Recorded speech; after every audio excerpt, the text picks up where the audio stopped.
All right, welcome everyone to another episode of Neuro FM. Jeremy Rutherford, your host here. Super excited that you decided to join us. So, what I want to talk about today is the number one, or at least I believe, the number one saboteur when it comes to repairing relationships. So, pay attention if you find yourself needing to repair relationships. If you are in the place where you're like, you know what?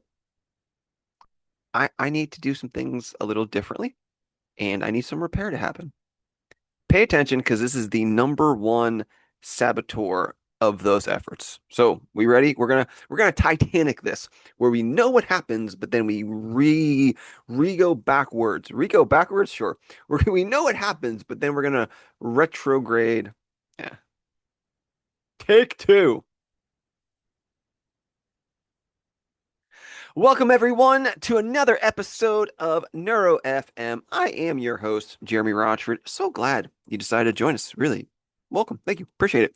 All right. So, what I want to discuss today is what I believe the number one saboteur of repairs in relationships. Like, you can do everything right, you can check all the boxes, but I believe if you get this thing wrong, then an overwhelming majority of your efforts will be for naught. So I'm not going to bury the lead. I'm not going to be like the evening news where it's like, pay attention. And if you stay for the next 13 minutes, I'm going to tell you what in your soup is killing you. Like, I'm not going to do that. And I don't know what in your soup is killing you, but it probably relates to bone broth because that's all the trends when it comes to soup. But this is not a health and wellness podcast. No, this is a coaching podcast based around relationships. So, what is that number one saboteur of repair in relationships, you may ask? It is something I call incomplete consideration. Now, if you Googled this term, incomplete consideration, please do not look at the legal term. I know it's a legal term, but again, this is not a legal podcast. It's a relationship podcast that involves coaching and communication and autism and executive functioning stuff. So, what is incomplete consideration as it relates to repair and relationships? Well, ultimately, the spoiler alert, the answer is in the name. It's where someone is considerate, right? High five for that. All the credit in the world for the consideration that is present. But the challenge with it is it's incomplete. And if we look at it through a football lens, it's like you are special teams, the ball is being kicked, you get the ball at your own 10-yard line, and you run it back all the way to your opponent's 3-yard line. Oh, and then you fumble and they take it back the other way and they score. And it's like, I ran like 90 plus yards and none of it mattered.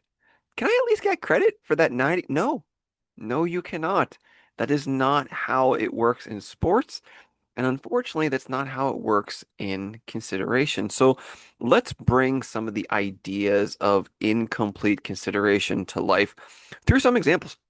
So these are some real life examples from personal and professional stories and realms. Everyone who is being mentioned has given their consent for this or these stories to be shared. So shout out to you, anonymous gentlemen. Appreciate you volunteering this information. I genuinely do. I'm actually going to start with my son. So I love my son. My son is one of the most sweetest and delightful individuals, one of the most thoughtful individuals, but since he is my son, he does suffer from incomplete consideration. And so one of the most notable places where he really does struggle is the idea of opening doors. So we have tried to invest in him the idea of being a gentleman and opening the doors for people, especially those older than him and the ladies. And he does a great job, right? Like he will stealthily go and scope out and he'll see who is getting to the door first.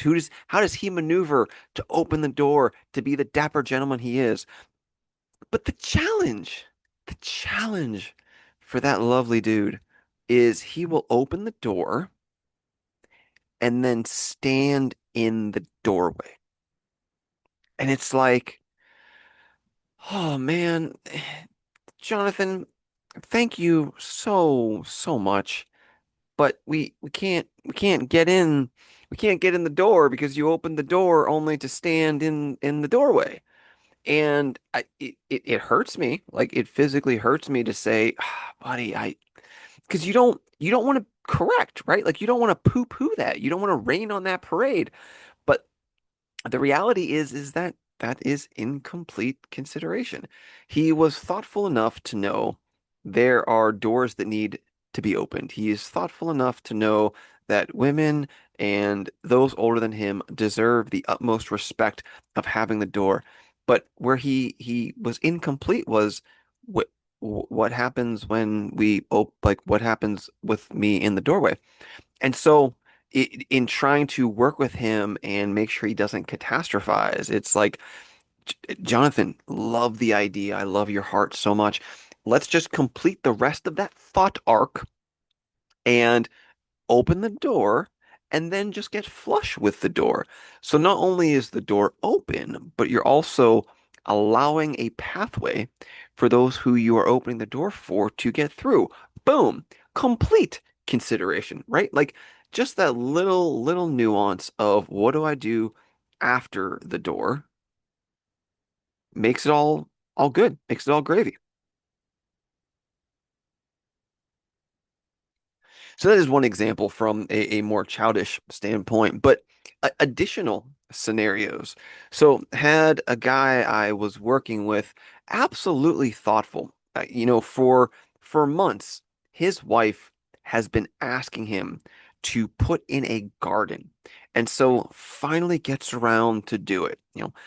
Buys the mulch, buys the appropriate tools. You've got your rake and your hoe and your shovel and all that stuff. You get the appropriate irrigation and the appropriate rocks, right? Like that's no joke. Like that's a lot of effort. That is absolutely amazing. And so he puts a day aside, he puts 2 days aside. He puts in all the good work and then it comes to laying the mulch. And the mulch can be laid one of two ways. And instead of asking his wife her present, and instead of asking his wife her preference, because it's for her, he guesses. And would you not believe he guessed wrong? So he's all excited. He goes to show his wife, and this big unveil is met with, I that's not how we needed the mulch to be laid. I wish you would have asked me. And right, like it's like all that went into it was that almost erased by that fumble at the 3 yard line. And, on one hand, it's like, is that the biggest deal? But on the other hand, it's been months. This is finally a fulfilled promise. And you had every ability to just ask the question, how do you want the mulch laid? And you flubbed on the last part. Again, incomplete consideration. Because what does that do? That affirms the narrative of you never follow through, you don't listen, you don't value my opinion, you don't really care. And it's those situations that causes the divide. Not to loop this back to the emotional maturity ladder we talked about in a few episodes ago, but this is a great example where the husband can look at this and go, look at the growth that I'm having. And yeah, again, high five to the husband for the consideration in that. But we can't ignore the incomplete consideration of not taking it over the goal line to get the appropriate amount of points, not having enough consideration to finish what you start, especially when a lot of us are in a repair state. So we've got that as an example. Another one of my guys, super great dude, was planning a Mother's Day event for his wife. And all his wife wanted to do was go to Target. It's all she wanted to do. Just have a lovely day around Target and just do it up. And so, I mean, low hanging fruit for the guy. And, high five for such a respectable request from his wife. And so, what does he do? Well, it's a Sunday. It's also nuance, right? Plot twist. It's in a different country. So sometimes they celebrate differently. And so he goes on to Google. He Googles the hours for Target. Target comes up with its standard Sunday hours, but has the disclaimer hours might be subject to variance due to the holiday. The complete consideration would go, oh, I should probably finish that thought, call them, make sure that for this specific event, Mother's Day, because you don't want to mess up Mother's Day, right? Like maybe National Gardener's Day, you want to mess up. You're okay with that. But Mother's Day, like you got to get that one right. The complete consideration would have been, okay, let's make sure we're checking all bases are covered. That did not happen. And so not only did that not happen because they were closed when they ended up going, they intended to get food there. And now there was no food for Mother's Day. And so it's like that compounded interest of incomplete consideration. And another guy wanted to wash his car with his daughter as a way of bonding. And so at the last minute, asks their daughter, "You want to wash the car?" And the daughter's like, "No." And so the dad's like, "Oh, okay." Again, seemingly harmless, but it's a pattern of incomplete consideration. Like, if you want to invite someone to wash your car as a bonding experience, okay, that's super considerate. But the incompleteness comes in the assuming they're going to be available in hours from you asking, assuming the weather, assuming like right there's a lot of assumptions in the incomplete consideration part.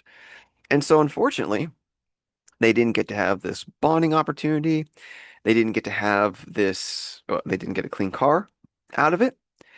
And unfortunately, it became another rung in the pattern ring of incomplete consideration, which again, all of these things, and I can't emphasize this enough to those who are listening, in isolated in a bubble incidences, sure. But in an isolated incident, these things probably are not the biggest issue in the world.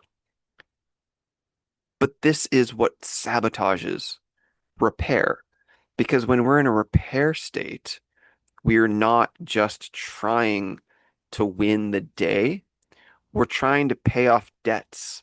Remember, in a repair state, we quite often are trying to make up for those death by a thousand paper cuts.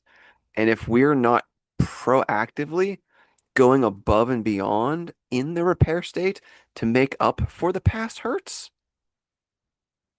we're just sabotaging it. And I think the best and healthiest way to look at this is through the lens of if you've ever been in a restaurant and things just didn't go well. So think about it for like just let's just, if this was Wayne's World, we would do the magic time machine, like diddle-doo, diddle-doo, diddle-doo, and we're magically whisked away to a restaurant and they got your order wrong. And what happens typically in a restaurant? Do they then just get your order right? Yeah.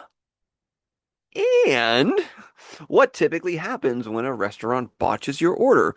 Well, normally they acknowledge, oh snap, okay, we did not meet expectations. Therefore, now just meeting your expectations is no longer going to meet expectations because by breaking your expectations, I now have to go above and beyond because I need to repair the situation. So, what do most restaurants end up doing? Well, maybe they'll offer you a free dessert. Or they'll come back and they'll go, you know what? We feel so terrible about this. We took this off your bill. Or, you know what? We are so sorry about this. Here is a 20 or $10 gift card for your next time here, right? Like whatever it is, I have yet to be at a restaurant where when they got the order wrong, good enough was just good enough because they understand that we're in a repair state. They understand that they gave us incomplete consideration. So now that we've kind of taken a really good doom and gloom look at incomplete consideration, let's take a look at some of consideration through the lens of it going well. I think to honestly do that, let's actually have a moment and discuss what is consideration. Well, by the definition, consideration is continuously weighing other people's feelings, needs, and boundaries before taking action, i.e., it is empathy in action, ensuring that your significant other or anyone else who's involved in those situations feels seen, valued, and respected by everyday thoughtfulness, which that absence is one of the biggest things that is being alluded to when a lot of us talk about death by a thousand paper cuts.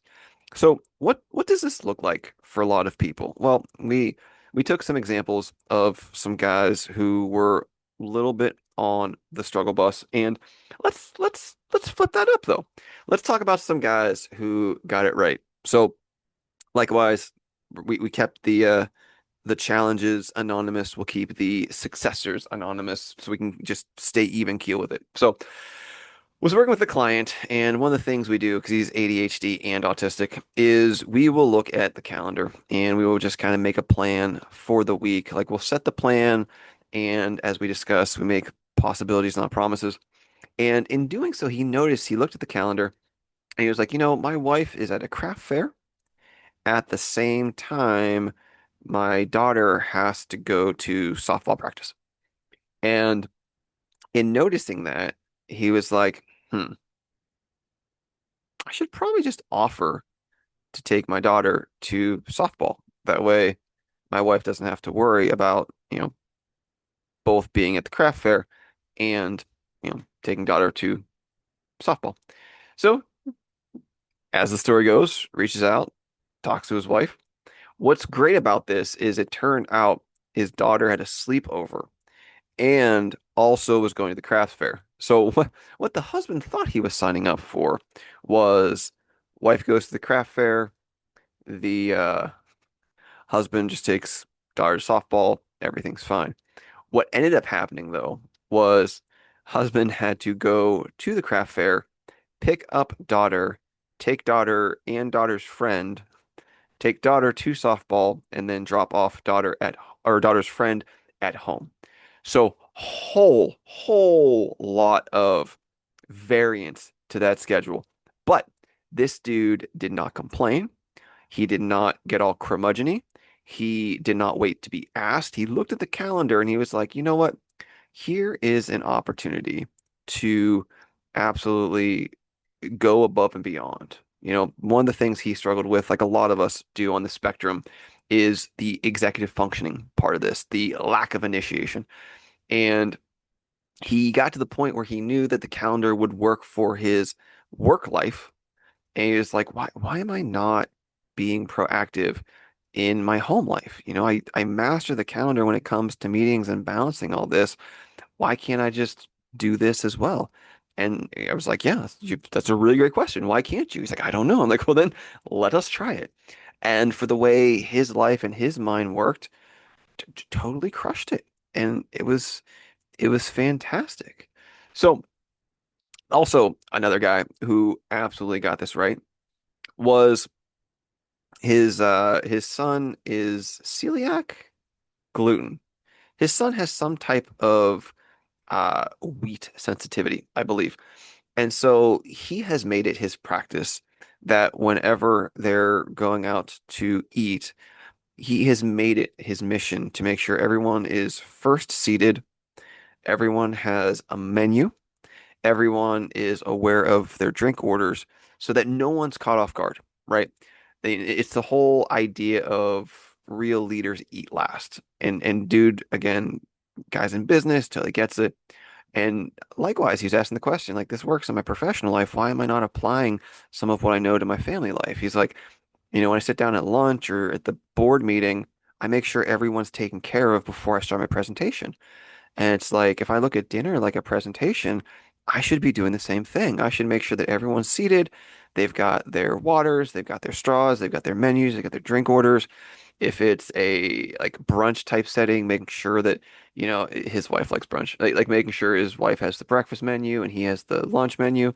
Like just again, like that idea of consideration, right? Consideration is continuously weighing other people's feelings, needs, and boundaries before taking action. It is literally empathy in action, which ensures that those around you feel seen, valued, and respected through everyday thoughtfulness.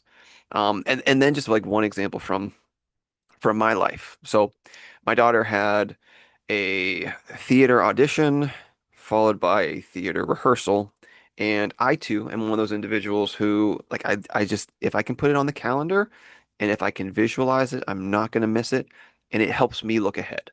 So likewise, as first dude, I was looking at my daughter's theater schedule and 11 to 2, one practice, 2:30 to 8:30 rehearsal, and then kind of like smattered in there is my son going to a birthday party. And so I'm looking at this and I go to Charity. I'm like, "Hey, so it probably would make the most sense for me to take Jonathan to this birthday party." And she's like, "Yeah, but also there's probably going to be a lot of church moms there." And I'm like, "That's okay. That's totally fine. I can be social for 4 hours." She's like, "Yeah, you can, but I don't know if you'll be your best, especially with just church moms." And I'm like, "You know what? Totally, totally fine. I'm sure there will be food. I'm sure we will carry through. It'll be fine." And I think this is one of the things where we talk about the idea of reclaiming autism and how quite often our hyper sense of justice gets us in trouble. For me, this is where my hyper sense of justice really wanted to advocate for what I felt was the right thing to do. Yes, my wife was looking at it and said, I can take our daughter, take her again, drop her off, go to the birthday party. And I'm like, that just hearing you say that, Charity, is exhausting. Like that's just not fair to you, right? And so like my hyper sense of justice has now been reclaimed, even though my convenience is the collateral of it and my sensory overwhelm is the collateral in it. The right thing to do in looking at the schedule is for me to go with Jonathan to the party. So I did. And it turns out it was an absolute mom fest, but praise God for small miracles because in all the moms there was the dad of the kids whose birthday it was. And if not for me being there, he'd have been the guy stuck with all the moms. So it was he and I amongst all the moms, which gave us the perfect opportunity to kind of retreat to the den. It gave them the perfect opportunity to, I don't know where they went. They went and they did what moms do whenever their annoying husbands aren't around them. But we went and we discussed all things dudes. Like we discussed red hawks and other birds of prey. We discussed coyotes. We discussed whiskey and bourbon and all just dude things. And honestly, it was a really great time. Got to know his testimony, got to know a lot of his story, and it's one of those things where I can look back and go, okay, A, that wasn't as bad as it could have been. B, just the right thing was done. There's no way Charity should have been put in that situation. I I'm thankful she loved me enough to be considerate of my social battery and things like that. But again, through going through the lens of autism, the hyper sense of justice is that it's just the right thing to do for her not to have to overfunction, especially when I can make an impact. Which kind of brings us to the whole idea of what do we do with this information? What do we actually learn? Well, I think so many of us want full credit for that 90-yard run, and we want our wives to just kind of look the other way when it comes to the fumble. But we'd never accept sports where we get a goal for hitting the post or we get a basket for hitting the rim, or we get a touchdown for fumbling at the 2 yard line. Like we would be livid at the officials for that in the sports we love. We'd never accept someone who led the second to last lap, but got credit for leading all the laps. Like sports fandom would lose their mind. So why then do we have the same, like why is it somehow all of a sudden different when it comes to our fumbles or our crashes on the last lap? Like we got to call a spade a spade. We need to start asking ourselves, where are we missing the mark when it comes to completing the consideration? Some of us, we need to slow down. Like we just go too fast. Some of us don't actually think things through. Some of us genuinely aren't considerate, and we need to learn that muscle and flex that muscle. And I know a lot of people will say, well, can't we just forgive and forget? I'm no scientist, but the easiest way to make someone forget anything is to replace bad memories with good memories. So for anyone out there who's saying, well, can't we just move on and forgive and forget? My question to that person would be, what are you doing to create a recency bias of you absolutely crushing it so that all your partner or all your kid can remember is you following through? Like, have you put together a string of 18 months where all you do is consistently show up and you accept responsibility and you're proactively getting after it and you're not defending yourself when you make a mistake? Like, if you're proactively doing all that, I think, yeah, some of the tides can turn. But I also feel like if you're like me, you have gotten in that trap, and maybe you find yourself in that trap now, where, if we were to use a weight loss analogy, we want weight loss credit for weight maintenance effort. And that's not throwing shade at anyone. That's just saying that a lot of us forget that when we're in the repair state, which many of us are, we do need to go above and beyond. And that, yes, in a isolated incident, these things probably wouldn't be the biggest deal.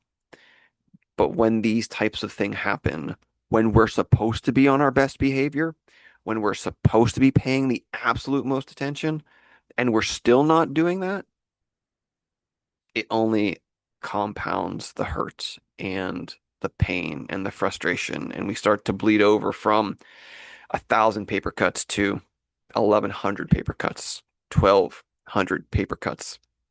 All the while we're saying, can't we just forgive and forget? And our wives saying, yeah, but can't you just stop hurting me with the way you used to hurt me?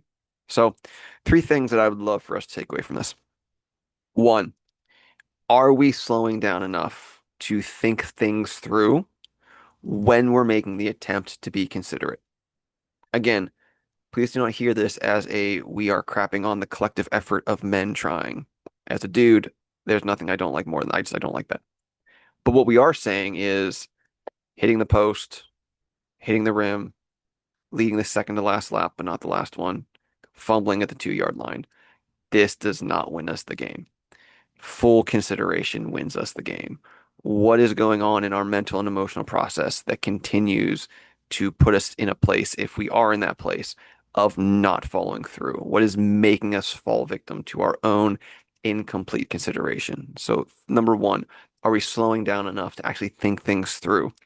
Number two, are we lulling ourselves to a false sense of security where we think good enough is good enough? Are we allowing ourselves to get caught in that trap?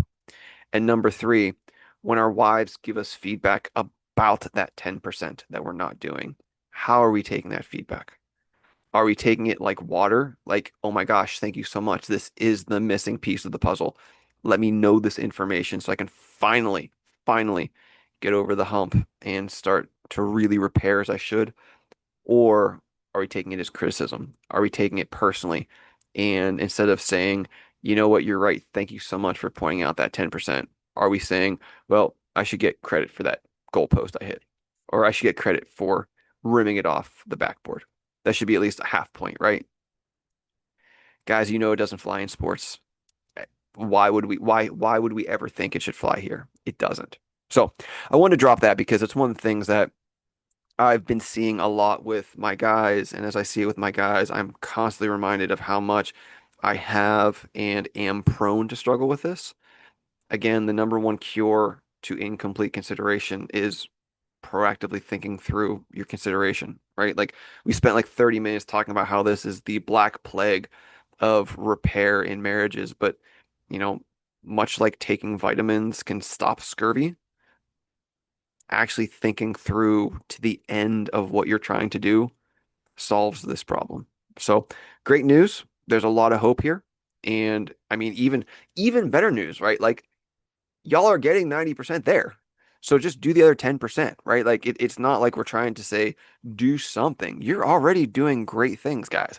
It's just that last 10% we got to focus on. So thank you so much for listening. This has been Neuro FM, sponsored by NeuroFam Coaching. If you have any questions, please hit us up. You can go to neurofam.com. Appreciate them for sponsoring us. Also, you can go to Neuro FM if you want to check out the podcast. If you want to drop us an email, Jeremy at Neuro FM. I hope you have an amazing week. Thank you so much. We'll talk soon. Take care.